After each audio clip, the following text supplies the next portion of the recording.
Coach, if you want to just give in here, we appreciate that first and foremost. The coverage is never taken for granted. I appreciate all of you guys. Special day, really special day, christening Elliot Ballpark and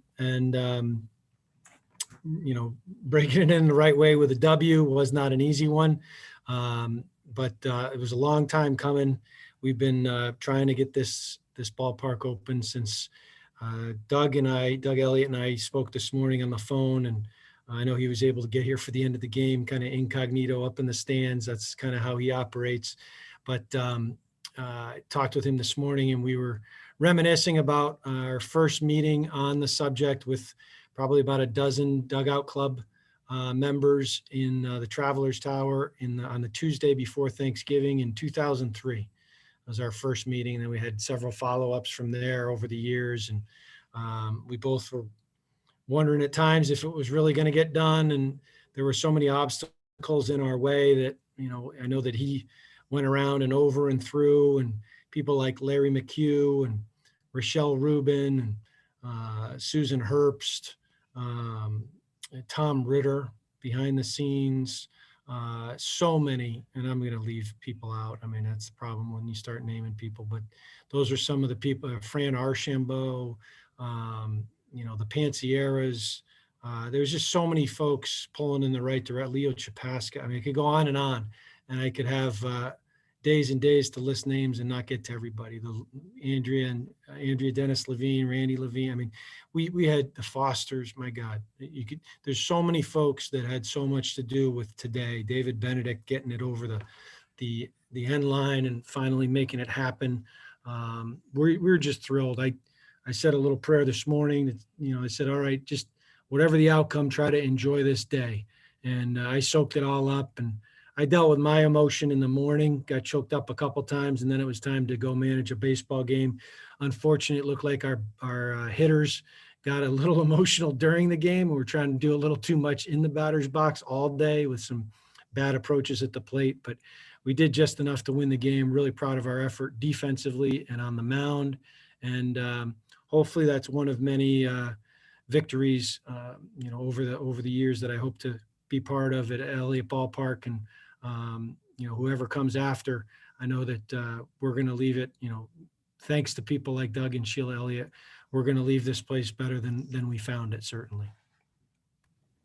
All right, for questions, just raise your hand over there and we'll get to you. We're going to start off with Gavin. Hey, Jim, how you doing? I'm good, Gav. Good to see you.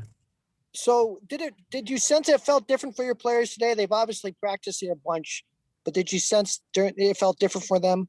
Yeah. We called them up in the fourth or fifth. I says, guys, loosen up. The rear end's right here. I mean, everybody is just tight as a drum. And even, Kenny House came in and you could see the adrenaline pumping, and he doesn't often leave all those fastballs high like he did. I've seen that one other time. So everybody was just trying to do a little too much, I thought. And the other thing, Gav, that we're just not used to being up second. It was a home game. We've had one of those, and it was at Coastal Carolina.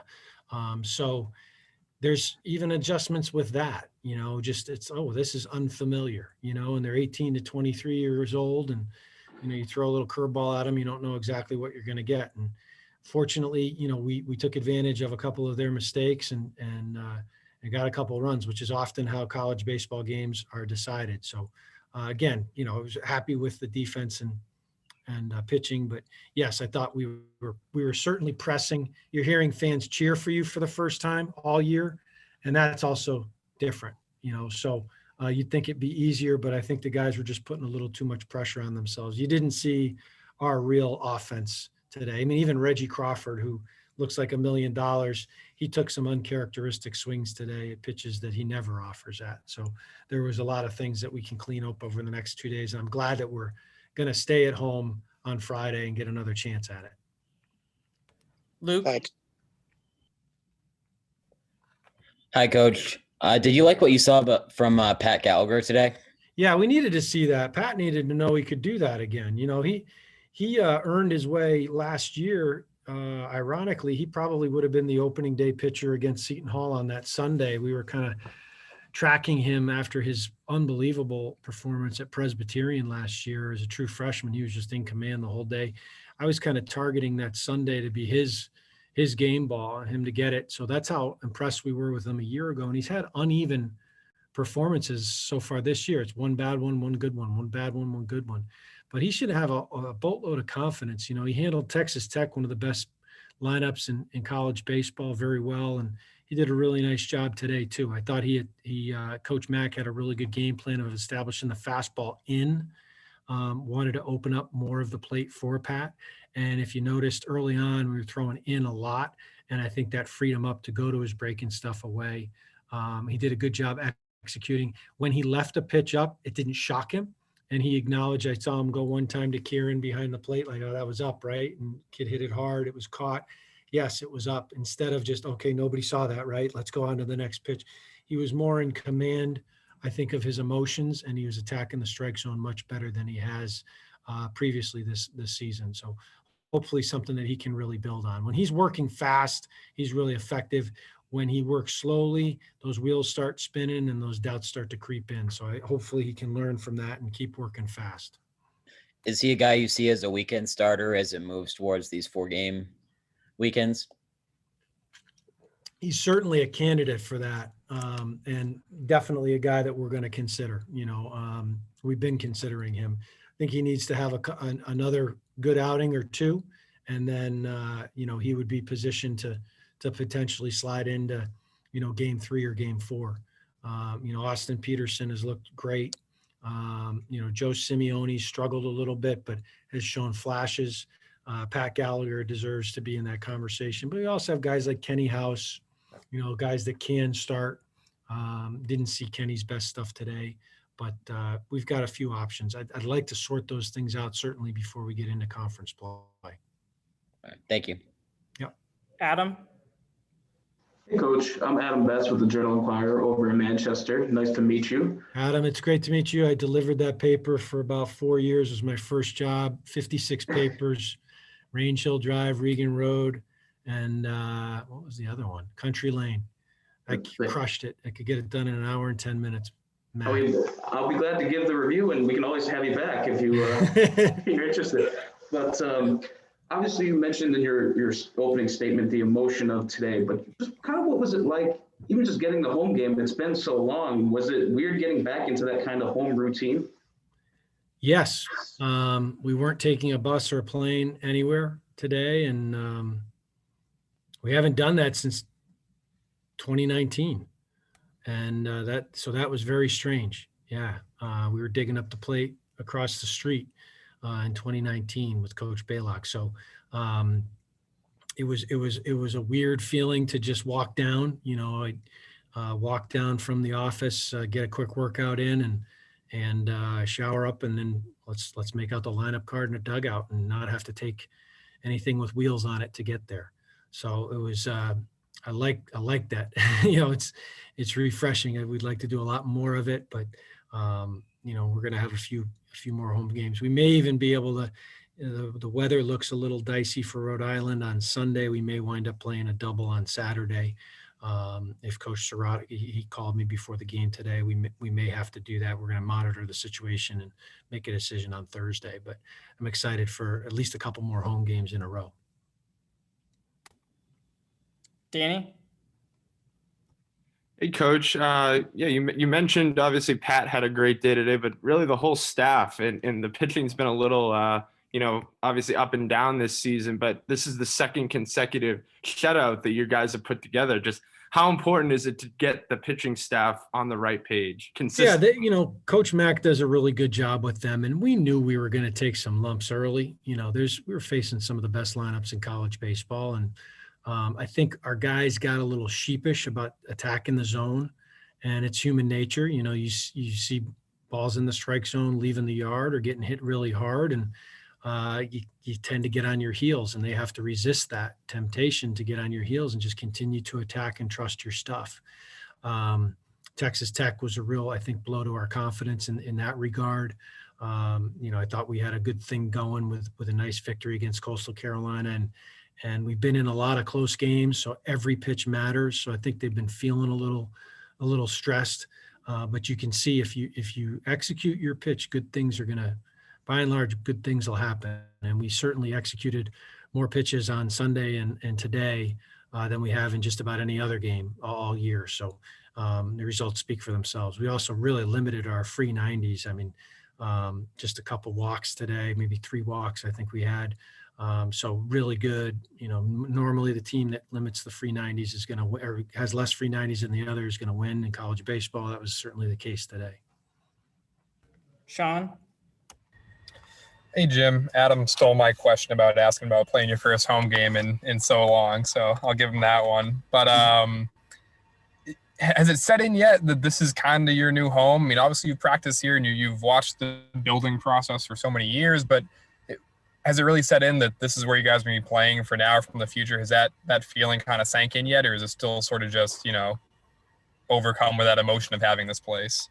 Well, I'd like to think we're not overcome with emotion, but it's certainly it's a lot easier to go to come to stores every day, knowing that, I don't have to worry about a tarp or, how many deer relieve themselves in right field. Do I have to scoop poop before BP today? Did anybody think to wipe down the dugout benches? Is the music going to be right, or the flag's going to be hung right? All those things that would take up energy. I know that, we've got a stellar staff in place, and the scoreboard alone, I caught myself kind of staring at it like, is this really stores? Am I, it's like Dorothy, are we in Kansas anymore? I felt like, are we in stores anymore? And looking in the stands and seeing Coach Calhoun before the first pitch, I almost lost it. I'm supposed to be at his games. So that was a real role reversal. That really kind of shook me, actually. I told him what he meant to me and our program. And that was pretty cool. Coach Calhoun with his son, Jeffrey, who I went to school with here, sitting front and center for the first pitch and cheering us on. That's kind of pretty cool stuff. I'm getting goosebumps just now thinking about it. But so I guess it's kicked in. We know that we're going to play home games there intellectually, but emotionally, I was like a little kid today too. I was just jacked up to get here. I couldn't sleep last night. It was like the night before Christmas. When you're a kid, that's really how it felt. Thanks, Jim. You're welcome. Bob? Hey, Jim, congrats on the first home win. Have you ever dealt with a game where the opponent brings out 8 different pitchers? It feels like you're playing the Tampa Bay Rays. Yeah, thanks, Bob. Central does that to us. It seems like Yale used to do that to us when they were regular on our schedule.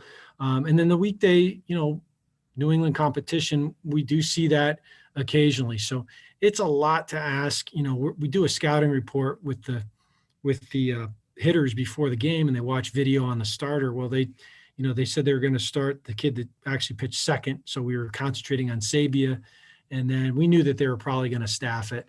And then Stevens, we knew we had information on, but and they told us before the game that they'd switched it. So we had a little time to prepare, but it didn't really matter. I mean, if the way that we were swinging, it was just like, guys, let's just relax and see it and hit it. So there wasn't a lot of scouting that went into it when they just keep flipping pitchers like that. And that's by design. Those kids, though, they threw strikes. Pat Hall made 2 really good mound visits to complement our opponent here and got really good results from it. Those guys have been doing this a long time. They're very well coached and in good hands over there. So we know we're always in for a tussle against Central Connecticut. And I thought it was cool that Coach Balak was in attendance and saw his alma mater, open up a new ballpark with the right color blue in the third base dugout. But I thought it was pretty poignant that that was our first opponent. We were going to be happy to play Hartford there with Justin Blood and Steve Malinowski in the other dugout, but I think it was fitting that it was the Blue Devils, that opened it up. Jimmy, are you happy with the offense so far over the first, 18 games you've played? Have there been any pleasant surprises? Yeah, overall I am. That's what's so frustrating is that people got a first-hand look at our offense today that maybe have been looking on a video screen. They're looking and saying, these guys can't hit. I'm sure that's what many of them were saying, but we can hit. we got out of our own heads a little bit today and let the emotion, I think, of the moment take over. I've seen that before. I saw it at 2010 in Dodge Stadium when, we just were a little bit shell shocked that fans were cheering for us. But we need to get over that quickly. It's nice to have people cheer for you, not against you. So we were getting ridiculed for wearing our masks in the dugout in Texas and in Mississippi. And, that's what we're used to.